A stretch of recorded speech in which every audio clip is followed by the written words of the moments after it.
Nah, kemarin kita di MPLS itu sudah bertemu memang ya, sudah menyatakan, menceritakan atau materi kita sudah ada tentang keyakinan kelas. Oke. Nah, sebelumnya Mem tanya dulu, sudah pernahkah kalian mendengarkan kata peraturan? Sudah. Peraturan seperti apakah peraturan yang pernah kamu dengar itu? Dilarang merokok. Oh, itu contoh-contoh peraturannya. Nah, yang mau tanya dulu, apa itu peraturan? Suatu hal yang harus. Oke, raise your hand please. Angkat tangannya. Oke. Suatu hal yang harus dipatuhi. Sesuatu hal yang harus dipatuhi. Oke, bagus. Siapa lagi yang tahu peraturan itu? Oke, kamu. Sesuatu hal yang tidak dapat dilanggar. Sesuatu hal yang tidak dapat dilanggar atau harus sama kita gabung itu dengan dipatuhi. Nah, sekarang pada kurikulum sekarang kita tidak usah menggunakan kata peraturan lagi. Tetapi yang kita pakai sekarang ini keyakinan kelas ataupun kesepakatan kelas. Apa itu keyakinan? Apa itu kesepakatan? Sama itu halnya keyakinan dengan peraturan itu dirubah menjadi keyakinan kelas atau kesepakatan kelas kita. Nah, kamu mau gak kelas kita ini menjadi kelas impianmu? Atau kelas yang kamu harapkan itu seperti apakah kelas yang kamu harapkan itu? Bersih, oke. Apalagi? Disiplin, apalagi? Tertib. Terus? Apalagi? Kreatif. Apalagi? Nah, kalian pasti mengharapkan kelas itu bersih, rapi, kemudian lagi disiplin. Itulah kelas impian kalian. Nah, supaya tercapai kelas impian kita atau kelas yang kita harapkan, Mem akan suruh membuat kalian contoh-contoh peraturan ataupun kesepakatan kelas yang kalian harapkan supaya kelas kita itu menjadi kelas impian. Bisa? Bisa dulu kalian kan? Nah, mau kan mempunyai kelas impian? Mau. Nah, di sini Mem akan membagikan kertas ini. Apa yang kalian tulis di sini bukan untuk dikoyak-koyak atau dicoret-coret ya. Mem membagikan ini supaya kalian menuliskan contoh-contoh atau kesepakatan kelas di kertas ini. Oke? Nah, Mem bagikan ya. Kalau misalkan kamu sudah menuliskan, kalian tempelkan di sini. Langsung siapa yang sudah selesai langsung tempelkan secara teratur. Jangan ada di sana, jangan ada di sana. Di sini, di sini. Oke? Nah, membagikan. Kasih waktunya hanya 1 menit untuk membuat contoh-contohnya. Cepat dituliskannya. Nah, cepat dituliskan. Nah, bagikan dulu di sana. Berbeda-beda warnanya dibuat ya, bisa. Jangan sama warnanya semua. Oke, tuliskan cepat. Baru taruh ditempelkan di depan. Sekarang langsung diapakan? Dikerjakan. Kita stop Bu. Bisa. Yang pink di bawahnya pink. Buat di sampingnya. Yang sesuai warnanya dibuat dulu ya. Oke, tuliskan.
aja tinggal di depan satu.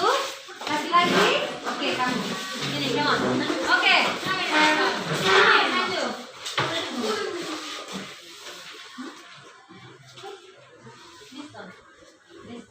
Oke. Deston, maju. Mem suruh dulu kalian untuk membacakan satu persatu. Oke, ambil, tempelkan.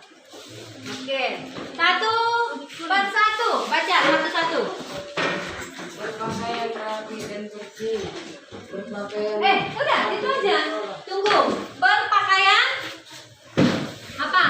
Berpakaian rapi dan bersih. Oke, itu salah satu contohnya. Kita buat ya kesepakatannya ya. Oke, satu. Apa? Sama-sama? Berpakaian rapi. Berpakaian rapi dan bersih. Oke, apa lagi? Belajar dengan tertib. Bersih. Oke, kemudian Menjaga apa? kebersihan. Tunggu belum. Yang kedua apa? Baca. Belajar dengan tertib. Kemudian Menjaga kebersihan sekolah. dengan tertib. Menjaga kebersihan kelas. Oke. Kebersihan kelas. Kemudian apa lagi?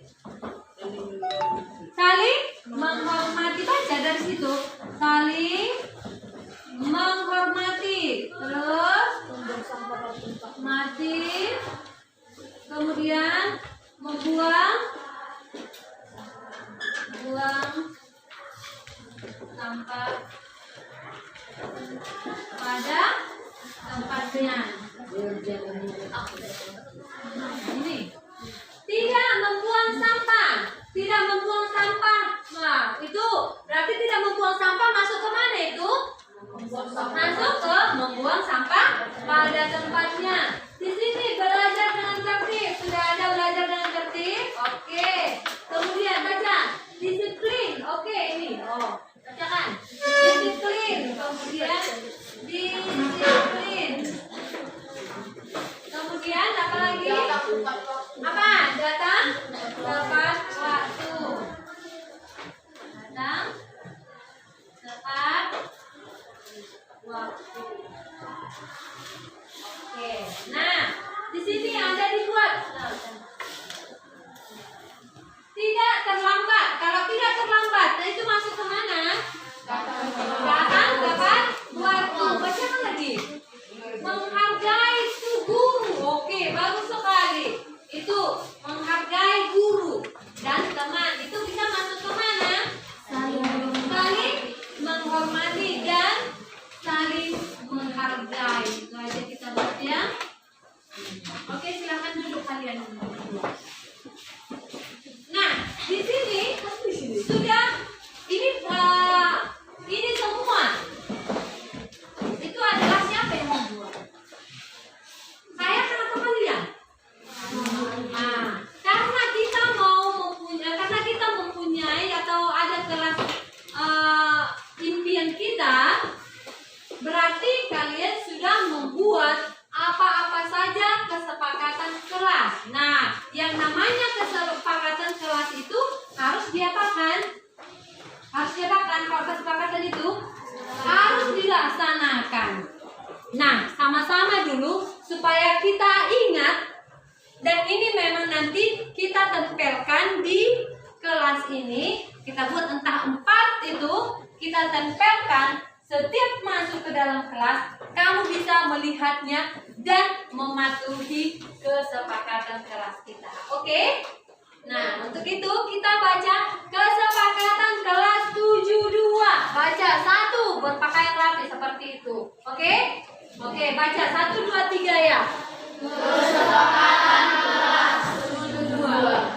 1, berpakaian rapi dan bersih. 2, belajar dengan tertib. 3, menjaga kebersihan. 4, saling menghormati dan saling menghargai. 5, membuang sampah pada tempatnya. 6, disiplin. 7, datang tepat waktu. Oke, inilah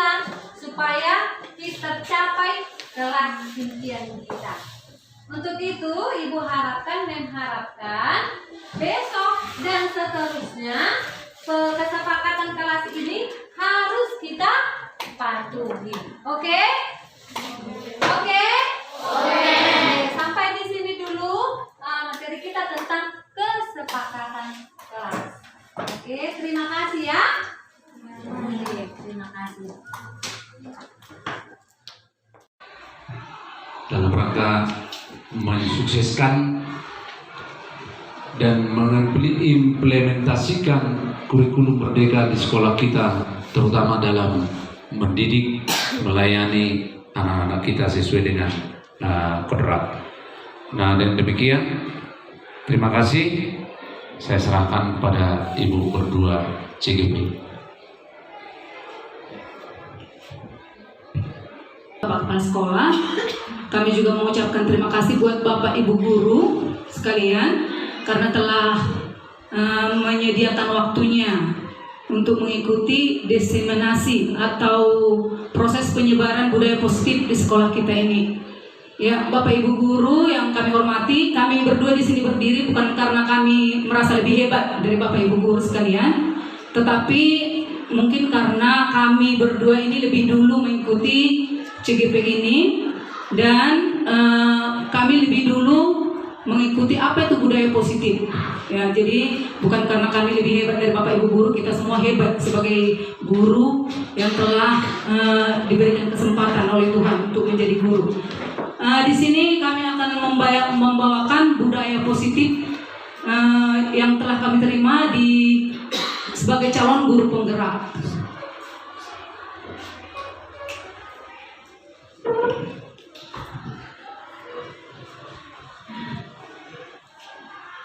Oke, kita mulai. Ki Hajar Dewantara mengumpamakan sekolah sebagai sebuah ladang tempat persemaian bibit. Agar bibit bisa berkembang secara maksimal, maka petani dapat memperbaiki kondisi tanah, memelihara bibit tanaman, memberi pupuk dan air, membasmi ulat-ulat atau jamur-jamur yang mengganggu hidup bibit tanaman dan lain sebagainya. Dari uraian tersebut kita dapat memahami bahwa sekolah diibaratkan sebagai tanah tempat bercocok tanam, sehingga guru harus mengusahakan sekolah menjadi lingkungan yang menyenangkan, menjaga, melindungi murid dari hal-hal yang tidak baik. Dengan demikian, karakter murid tumbuh dengan baik sesuai dengan profil pelajar Pancasila. Kalau kita perhatikan pertanyaan yang ada di sini Bapak Ibu, apakah Bapak dan Ibu setuju dengan pernyataan berikut? Hukuman dapat mendisiplinkan anak. Nah, yang akan kami tanyakan, apakah Bapak dan Ibu itu setuju bahwa hukuman dapat mendisiplinkan anak? Siapa yang setuju Bapak Ibu bahwa hukuman itu bisa mendisiplinkan anak? Yang tidak setuju Bapak Ibu? Oke, Ibu. Kan ya Bapak Ibu dalam selembar kertas kecil saja Pak. Berapa durasinya? Berapa durasinya? Berapa durasinya? Oke. Stop kan? Kami harapkan Bapak Ibu membuat di tangan Berapa durasinya? kertas itu dengan bertuliskan benda yang paling atau sangat berharga di antara Merayu ibu, kalau memang ibu itu kena rayu sama ibu tim, artinya ibu bisa dikontrol oleh ibu tim. Ya, kira-kira seperti itu. Jadi ini sistem kontrol ya. Kita memegang kontrol kita sendiri. Diri kita itu hanya bisa kita kontrol, bukan dikontrol orang lain ya. Jadi selama ini kan pemikiran kita tentang siswa kita juga sama gitu ya Bapak Ibu. Coba kita lihat dulu seperti ini Bapak Ibu. Perubahan paradigma teori kontrol ya. Jadi selama ini kita menganggap bahwa kita guru bisa mengontrol anak didik kita atau murid kita, itu ternyata semua ilusi. Kita tahu ilusi itu apa ya? Angan-angan, hanya tidak nyata gitu ya. Jadi kita nggak bisa mengontrol diri orang lain gitu Bapak Ibu. Jadi permainan itu tadi membuktikan bahwa kita tidak bisa mengontrol orang lain yang kita mau gitu. Jadi di sini dikatakan ilusi bahwa guru mengontrol siswa. Jadi kalau selama ini kita bisa mengatur anak didik kita Bapak Ibu, itu hanya ilusi. Hanya mereka bisa kita atur ketika mereka mau, gitu dia. Nah Allah doa lagi tak atur, bukan karena kita bisa mengontrol mereka, kira-kira seperti itu Ibu. Jadi ketika murid kita bisa kita kontrol, itu karena mereka mau kita mengontrol mereka. Nah itu jangkanya hanya pendek, jadi tidak bisa jangka panjang gitu Bapak Ibu. Dan boy terus tak kontrol akademik dan hon, kira-kira seperti itu. Mengapa mereka sekarang kita kontrol? Karena mereka menganggap kita guru ini mereka butuhkan saat ini. Jadi bukan berarti kita bisa semata-mata mengatur hidup mereka, kira-kira gitu ya Bapak Ibu. Lalu yang kedua, ilusi bahwa semua penguatan positif efektif dan bermanfaat. Seperti yang tadi Bapak Ibu, hukuman itu tadi. Ketika kita suruh misalnya anak didik kita salah, lalu kita suruh misalnya membersihkan kamar mandi sebagai hukumannya, itu kan kita anggap sebagai penguatan positif ya Bapak Ibu. Tapi ternyata itu tidak benar Bapak Ibu. Hanya sebuah ilusi ya. Jadi tidak semua penguatan positif itu efektif dan bermanfaat ternyata kepada anak didik kita.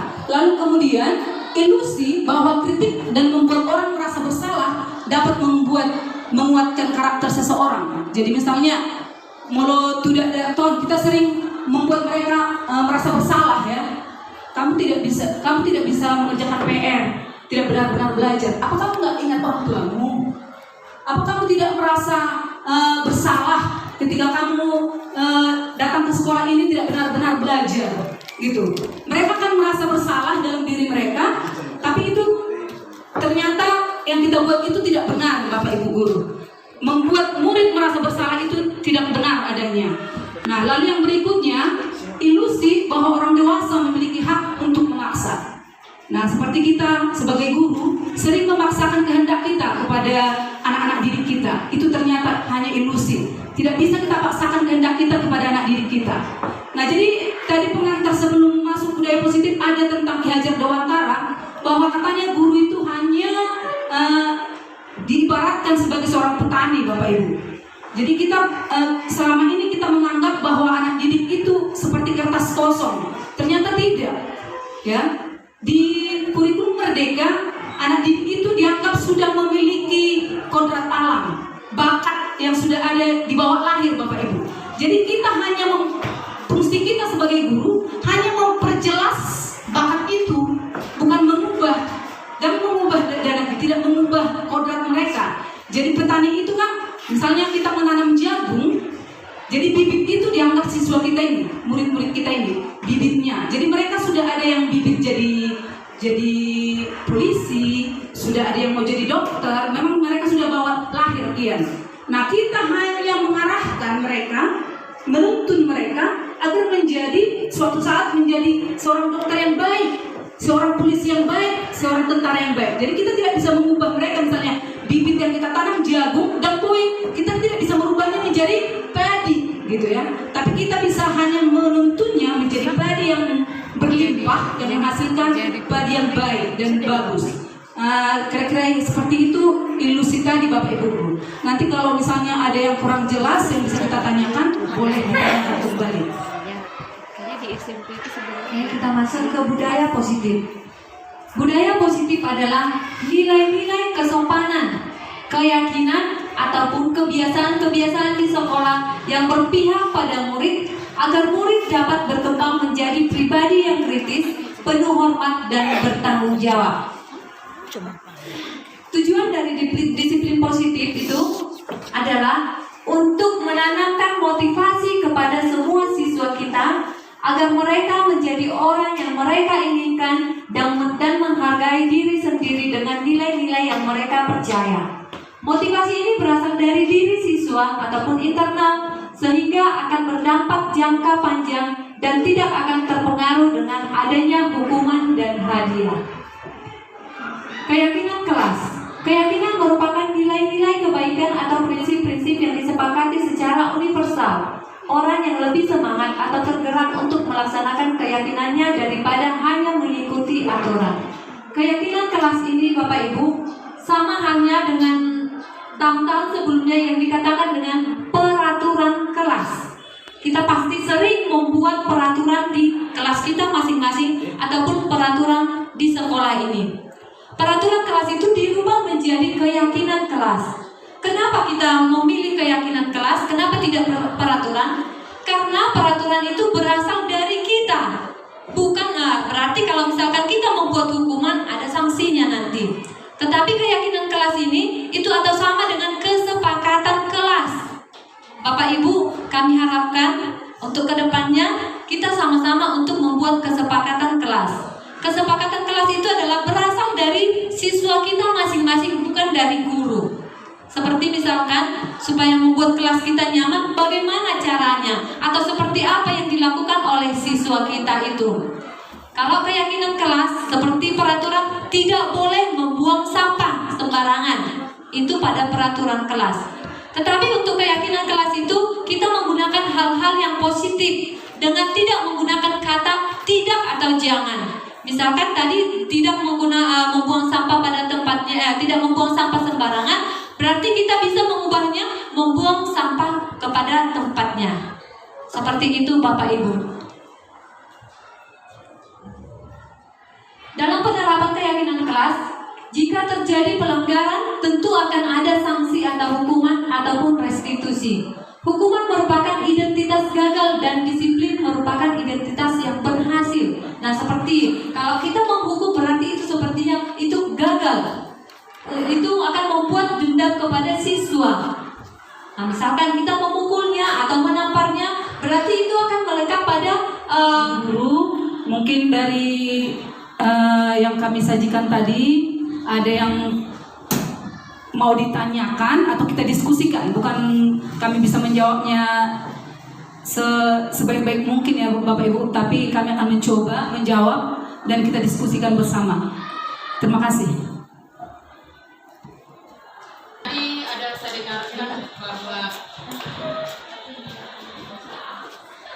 Tadi ada saya dengarkan penjelasan dari Ibu TGT bahwa kita mengikuti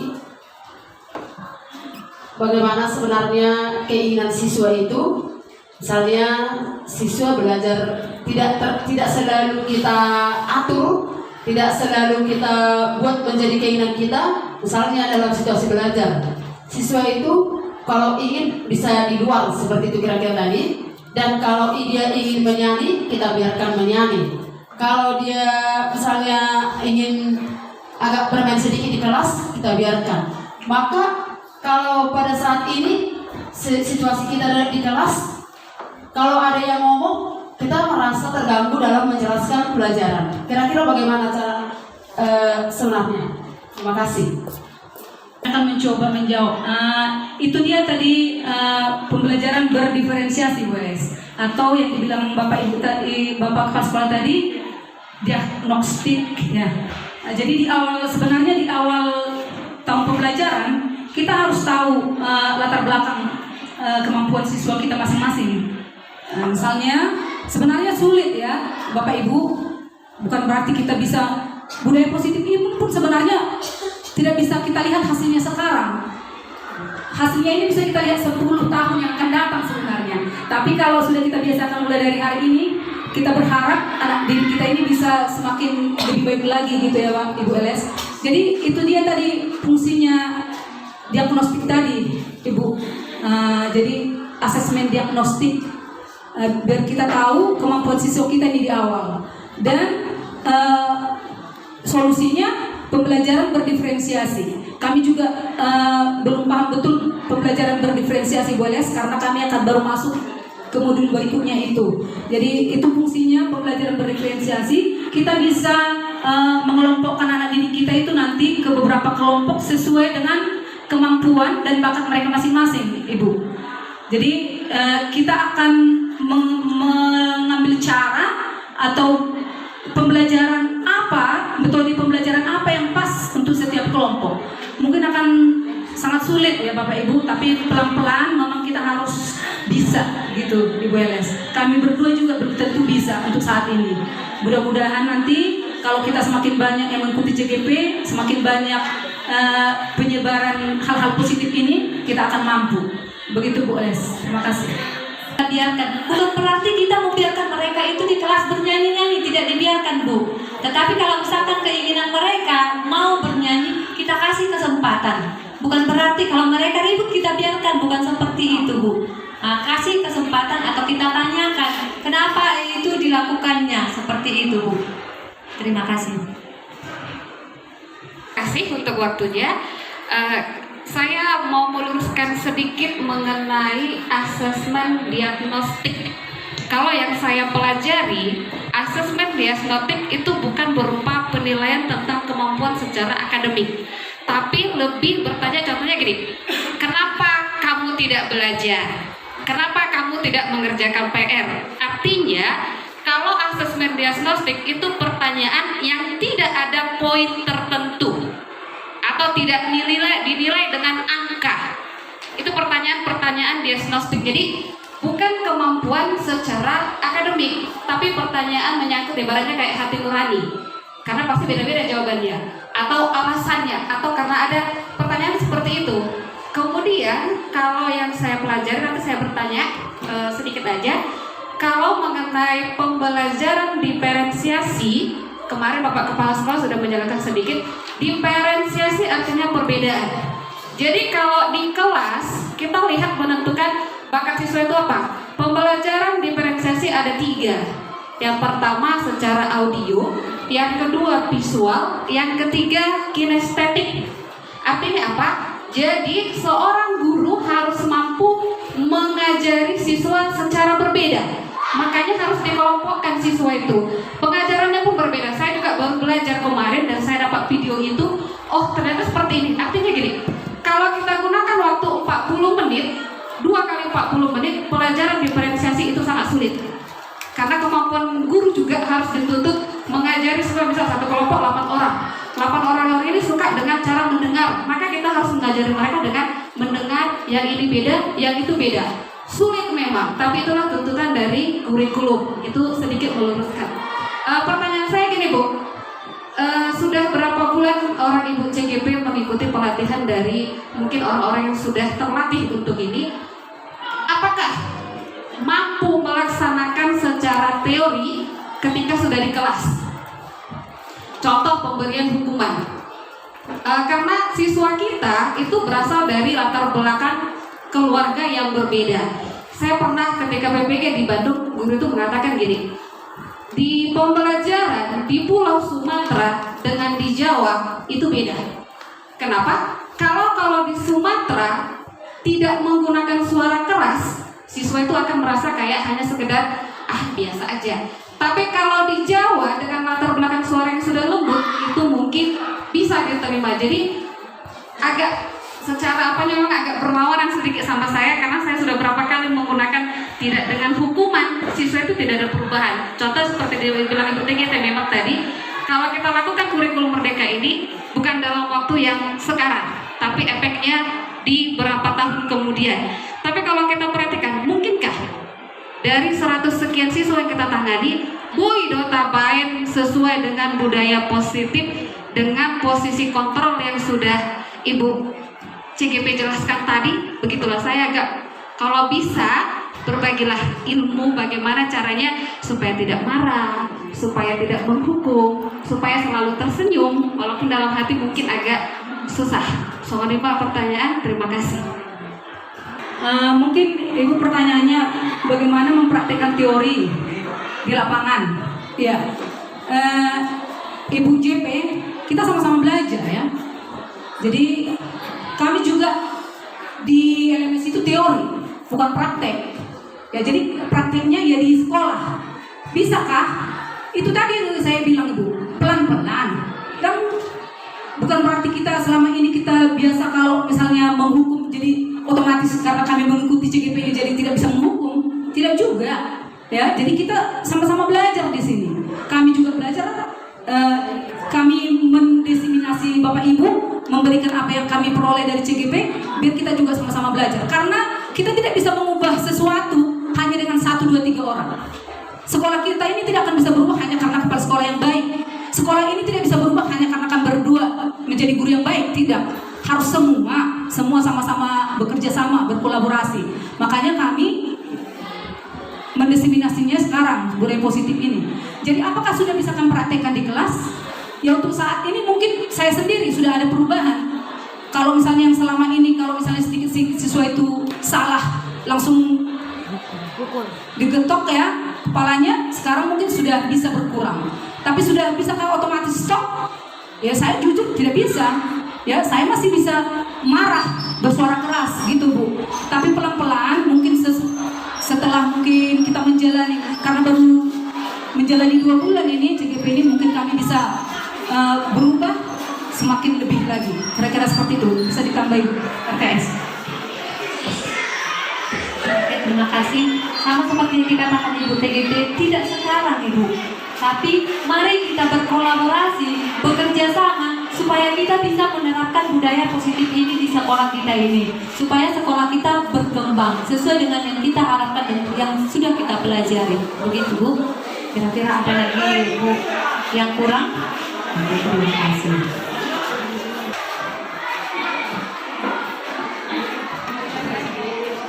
Pas Baik, atas kesempatan ini terima kasih atas paparan yang diberikan oleh CGP Angkatan 8, yaitu budaya positif yang pada prinsipnya Bapak Ibu sekalian, mari kita berkolaborasi untuk wujudkan budaya positif di sekolah kita. Karena apapun ceritanya, tidak mungkin hanya satu orang yang bisa, ya, tidak mungkin. Karena sekolah kita sekolah besar, tentunya kita harus bekerja sama, berkolaborasi, ya, untuk mewujudkan apa yang diimpikan, ya, apa yang diamanatkan di kurikulum merdeka di sekolah kita. Mudah-mudahan selanjutnya nanti kami harapkan CGP materi-materi kelanjutannya nanti mungkin pembelajaran yang berdiferensiasi nanti dibuatkan juga yang seperti ini. Ini sangat bagus, sekalian memberikan pengalaman-pengalaman kepada teman-teman, Bapak Ibu guru, dan metode-metode yang terupdate terkait dengan bagaimana kita melayani, mendidik siswa kita di sekolah kita. Terima kasih saya ucapkan sebagai kepala sekolah di SMP Negeri 1 Nainggolan. Mudah-mudahan CGP berdua sehat-sehat dan sampai ke final, ya, dan membuahkan